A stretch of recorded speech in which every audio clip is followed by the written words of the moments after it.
Hi, everybody. It's been a long time since I have been making reviews of some of the cards in this deck. Today, we're looking at the Justice card in the Cirque du Tarot deck.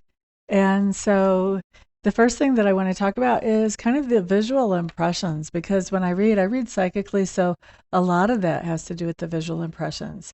And of course, you can see there's very much circus theme going on here, the stars, the curtains of the tent behind. There's the spotlights. And it's interesting how this is. I'm not exactly sure what that white wolf is supposed to be at the bottom. I guess it's a white wolf. It's a white something. White a lot of times symbolizes purity. So that could be symbolizing, the purity of justice, of things being fair. So it fits, even though I'm not exactly sure what type of animal it is. I'm looking at that big fluffy tail and wondering if it's a fox.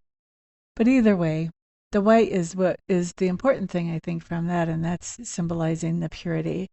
And then in true circus vibes, what we have coming up here with this is this idea that justice is almost like a game. We see being played as a game here at the circus under the big top with our person throwing a coin, and it looks like we've got more coins on one side or the other. And of course, Justice talks about this idea of, how can we be the most fair? How can we be the most neutral in our decision making so that we're not biased in one way or the other? And it looks like this person is definitely looking at biasing a situation, because he's throwing a coin into the side of the scales that already has more coins and already seems to be tipping down. And I think that's really interesting. And I kind of want to talk about this a little bit, because it sort of goes to the idea that when things are done in an unfair way, that throws off the balance in life, not just the balance of the scales, but the balance in life. So where we can see this one person, his side is a little lower than the scale, where he's kneeling on his part of the scale and the other person's kneeling on their other part. That one that's going lower, if this third person who is outside the scales continues to throw coins or to throw weight on the heavier side of the scale, eventually the other part of the scale is going to end up so high that, what is going to happen with that person? Are they going to be catapulted off the scale? Is gravity going to somehow make them sort of fall off the scale? Because they're so high, do they become more unstable in that situation? And basically, what is a seesaw that is holding things?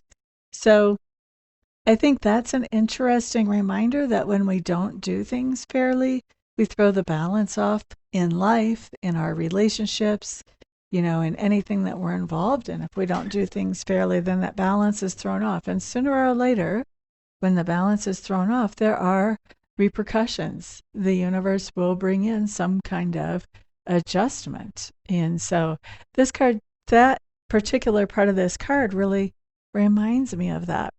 We also have the sun at the top of the scales right in the center. And the sun symbolizes, among other things, the sun symbolizes truth. And so, to make a really fair decision, to be just about something, you have to know the truth.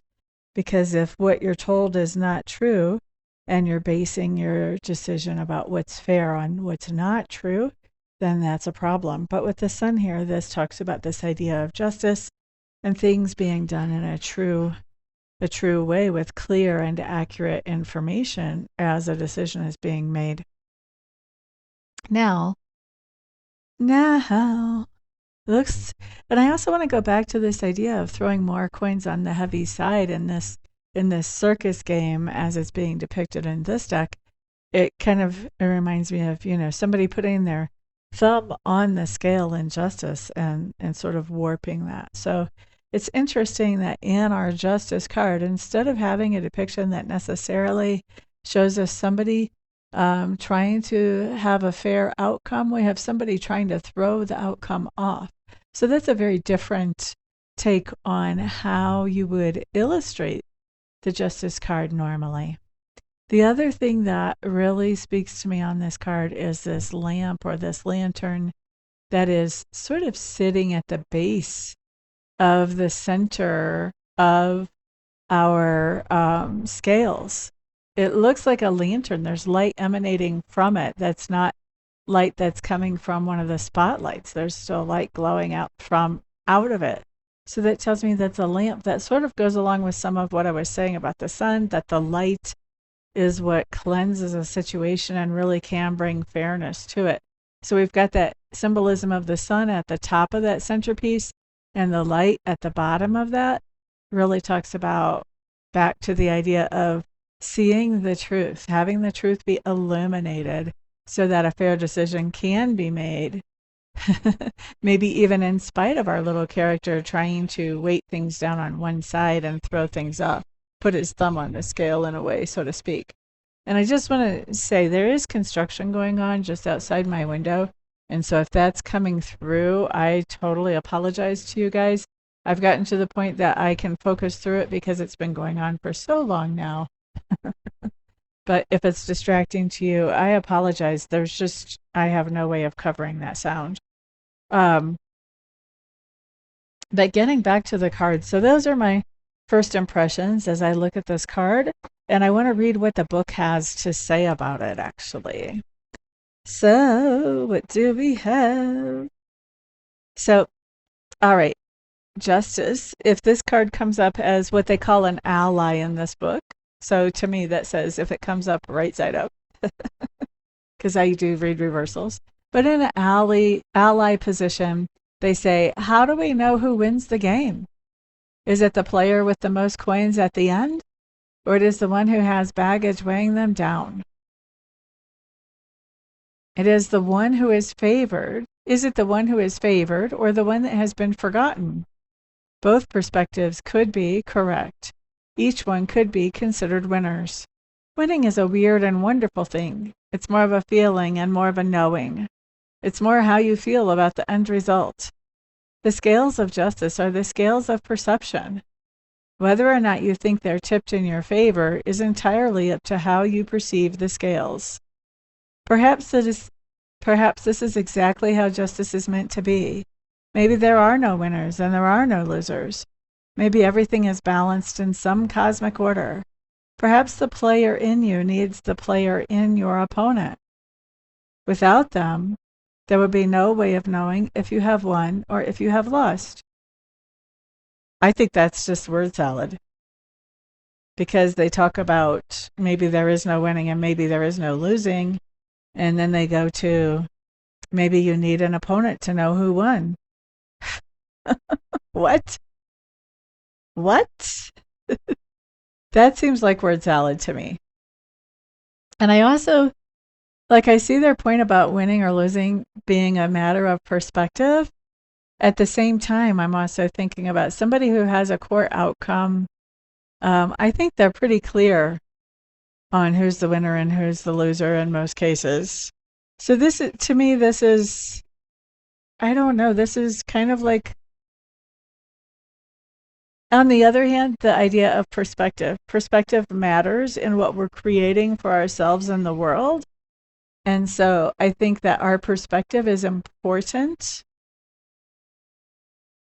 I think, too, that our perspective on, if we take the L, then our perspective is best handled as, okay, what can I correct? What can I improve on next time? Rather than the way some people, really take a loss and then they have all these, they're kind of beating themselves up for anything that they did wrong. They're not really taking the lesson and moving forward and leaving all the judgment of themselves behind. Because whenever we're making any kind of decision, we are doing the best that we can with all the tools that we have at our fingertips. So, I don't know that, I kind of don't know what to think about their interpretation of this card. It's really easy for me to see that whenever I incorporate this card into my decks that I read with, I'm going to be paying much more attention to what comes through psychically, what I think in general of the Justice card, rather than how they're trying to make it. There's not really winning or losing, or you need your opponent to know if you're winning or losing. I don't know that any of that's going to play in. I'm having some heartache with that. Let's read, though, what they say about if it comes up as a challenger in a spread. Excuse me. And so, like I said, for me, that would be if it comes up in reverse. I usually read it as an alternative interpretation to the right side up. So, as a challenger, they say it is easy to think that it is only you that will benefit from an end result. When you go toe-to-toe with an adversary, we often forget that there could be a middle ground, a solution that could benefit all involved. Instead, winning at all costs becomes our only objective. Trying to tip the scales of justice to your favor with this line of thinking will not only bring you the resolution that you want, it won't even make the fight seem justified. Instead, only will not bring you the resolution that you want, it won't make the fight seem justified. Instead, it will create a vortex of energy that will require you to keep being a player in a game that will never end, and one of which no one ever walks away truly victorious. Now, those are some interesting thoughts. And I do think that trying to tip the scales of justice to your favor with this line of thinking, it does make things look bad on you that you would try to corrupt a decision or corrupt an outcome or tip the scales or put your thumb on the scale, however you want to say that. Sometimes it works, though. It's interesting. I think sometimes it works for a little while.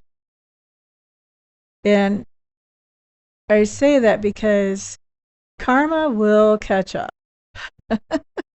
The way the universe is, it's based on seed time and harvest.